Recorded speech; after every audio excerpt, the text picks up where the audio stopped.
There is a figure that crosses cultures, centuries, and symbolism, a being that lives on the border between what is known and what has no name yet.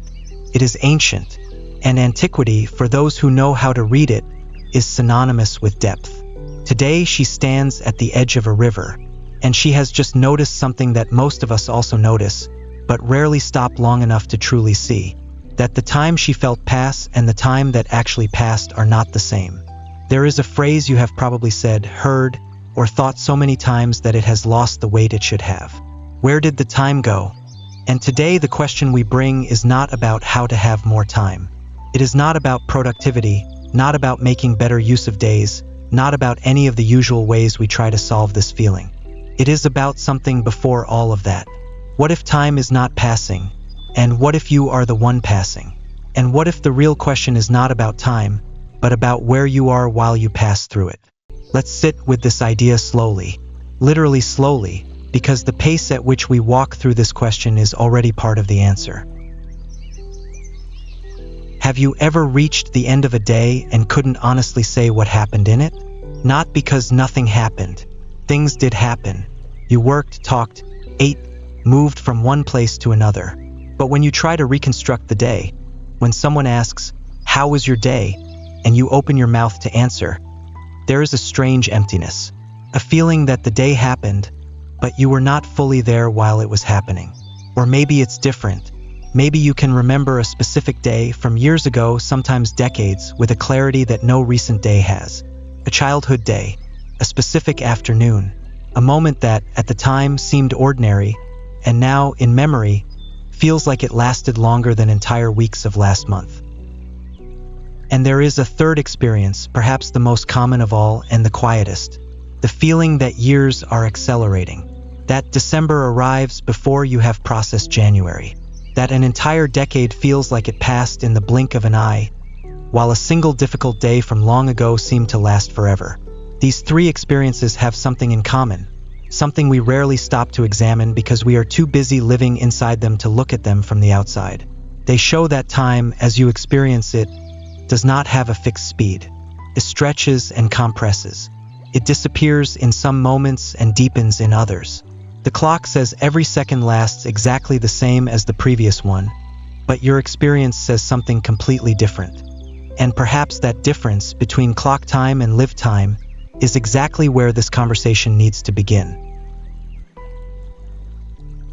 There is a way of thinking about time that we learn so early we never question it.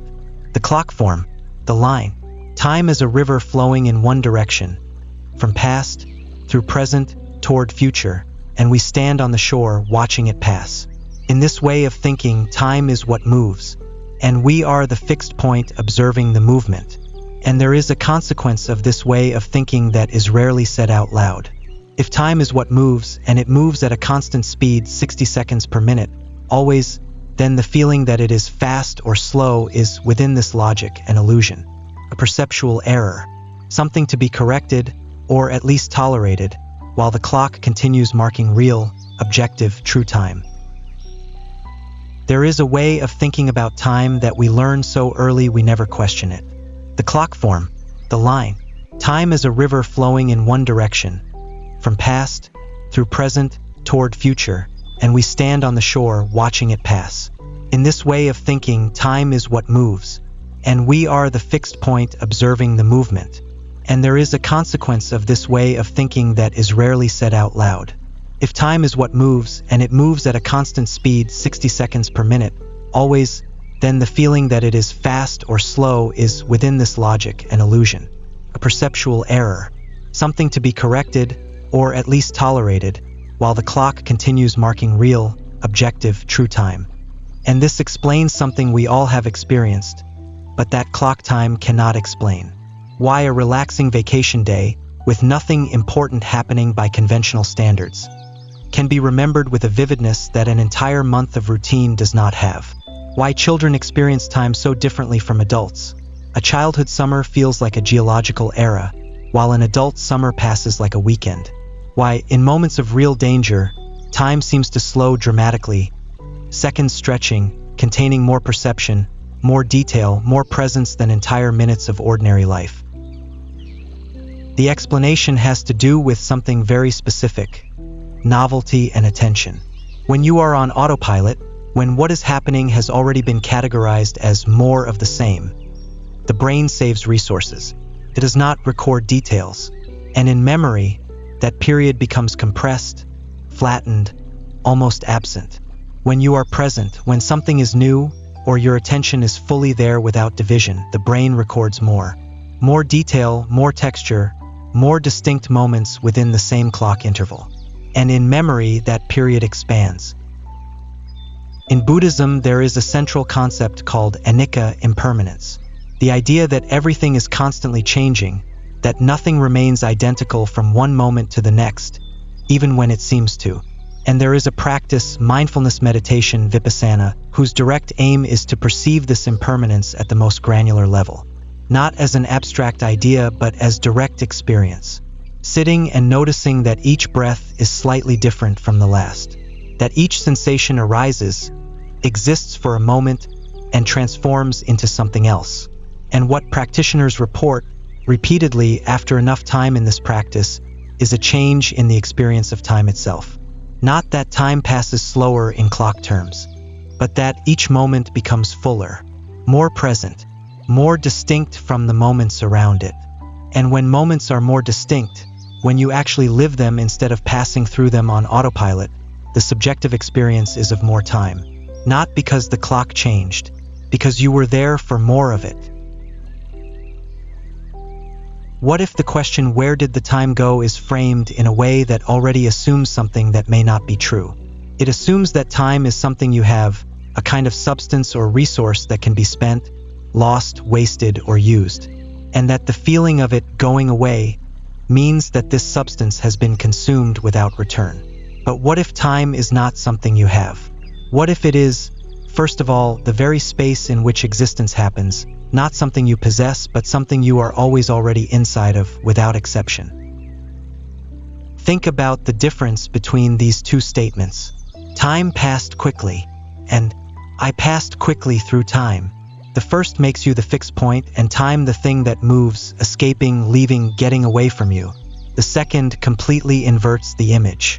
Time, this space where existence happens, is here. It has always been here. It does not go anywhere. You are the one moving through it, and the question is no longer about what happened to time. It is about how you are moving through it, and more importantly, whether you are present while moving. Think of a river, not today's river, but any river you have ever seen. The water passing a specific point is never the same water. It is always moving, always being replaced by new water. But the river, the form, the riverbed, the place remains the river. You can return years later, and even though every drop of water is different, you recognize it. It is the same place. What is fixed? What moves? The water moves. The riverbed remains. What if the present, this strange, ungraspable now, this place where your entire life has always happened without exception, because there is no other place where life could happen, is the riverbed? And what if what moves, what changes, what passes, what comes and goes, is not time but you? This completely changes the question. It is no longer, why is time passing so fast? It becomes, through what am I passing? And am I here while I pass? Because if the now is the fixed place, the always present riverbed, then your entire life, without exception, has always happened and will always happen here. There is no other place. You have never been anywhere except now. Even when thinking about past or future, you are thinking now. The question is not whether you have enough time.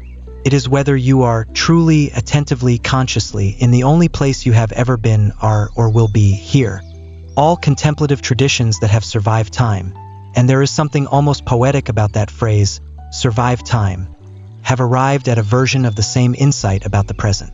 That the present is not a point between past and future. It is the only place that exists. Saint Augustine, in the 4th century, wrote in his Confessions one of the deepest reflections on time ever produced, and he reached a conclusion that is unsettling for anyone used to thinking of time as a line. He said the past no longer exists. It exists only as memory, which is a present experience. And the future does not yet exist. It exists only as expectation, which is also a present experience. The only time that truly exists, in the full sense of the word, is the present. And the present, he says, is strangely ungraspable because the moment you try to hold it, examine it, it has already become past. The present has no measurable duration. It is an infinitely thin boundary between what is no longer and what is not yet. And yet, it is the only place where anything happens. There is something vertiginous in this, but also something deeply liberating. Because if the present is the only real place, and if every moment of your life, without exception, has happened in this same place, not a different place each time, but the same quality of now repeated infinitely, then in a sense your entire life is one single thing, not a sequence of separate moments lost one after another, but the same here, visited, lived, experienced again and again in different forms, but always in the same fundamental place. And Buddhism arrives at a complementary insight through another path. In Zen traditions especially, there is the idea that each moment contains everything, that there is no smaller or larger moment, no moment that matters less because it is just washing dishes, and no moment that matters more because it is a milestone. Each moment is complete in itself. Each breath contains the totality of breathing. Each step contains the totality of walking. And the reason life seems to go by fast, why decades feel like they have disappeared, is not because time actually moved quickly. It is because most of those moments were not lived as complete in themselves. They were lived as transitions to something else, as means to an end, as the path to the next moment, which would also be lived as a path to the next. A lifetime of moments treated as not yet important, not yet arrival, not yet worth being present for, adds up to a feeling that life itself was not yet, and then suddenly it is already gone. There is something no theory of time can give you, because it is not information. It is direct experience.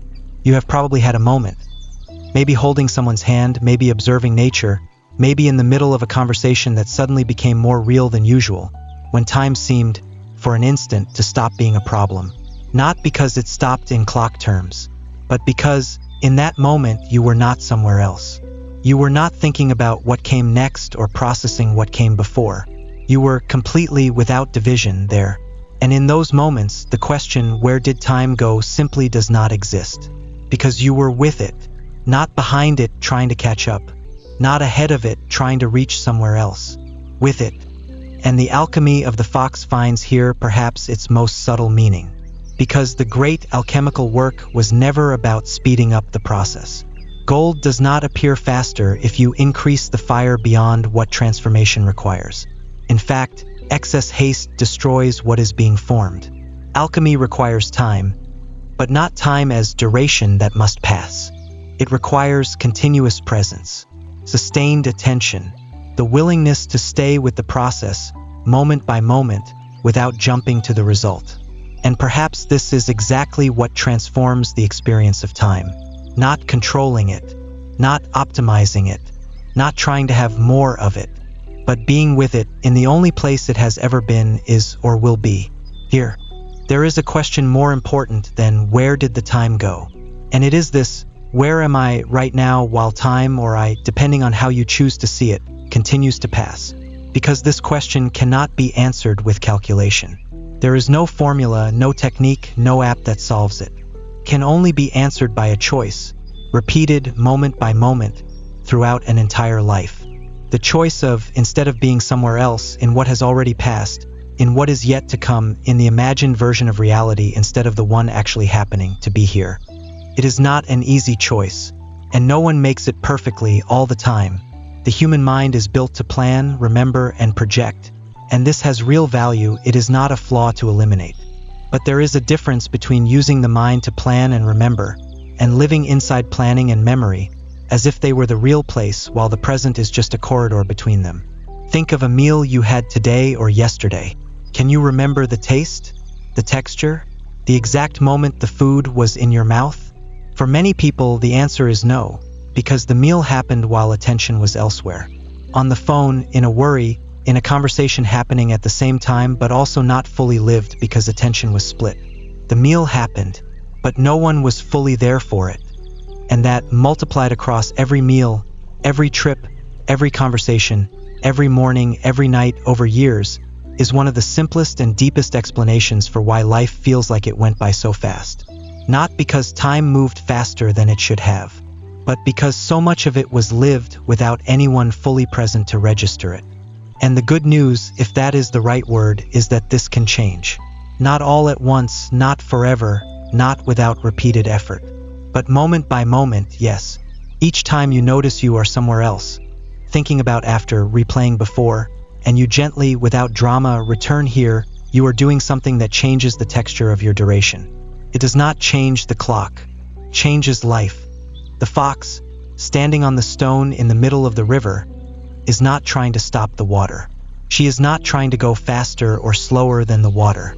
She is simply there, in the only place she is, while everything else continues moving around her. And it is precisely the stillness in relation to movement, this presence in relation to passing, that makes this moment, this specific moment, matter. The question that remains, not as a problem to solve, but as a practice for the coming days, perhaps for the rest of your life, is this: right now, in this exact moment, as you listen to this, are you here? Or are you already thinking about what comes after this video, what you need to do, what happened before it? And if you are somewhere else, what happens if, gently, without drama, you return? If something here is still moving inside you, if for a moment, while listening, you were more here than before, it may be worth continuing along this path. And if you want, write in the comments a recent moment when you were completely present, even if it was brief, even if it was something small. Sometimes naming that moment is already a way of returning to it. I am sure what you write will remind someone that these moments exist, and that they are more accessible than they seem. Time is not passing. You are. And the only place you have ever been, and where you are now, is here. And if you are somewhere else, what happens if, gently, without drama, you return? If something here is still moving inside you, if for a moment, while listening, you were more here than before, it may be worth continuing along this path. And if you want, write in the comments a recent moment when you were completely present, even if it was brief, even if it was something small. Sometimes naming that moment is already a way of returning to it. I am sure what you write will remind someone that these moments exist, and that they are more accessible than they seem. Time is not passing. You are. And the only place you have ever been, and where you are now, is here.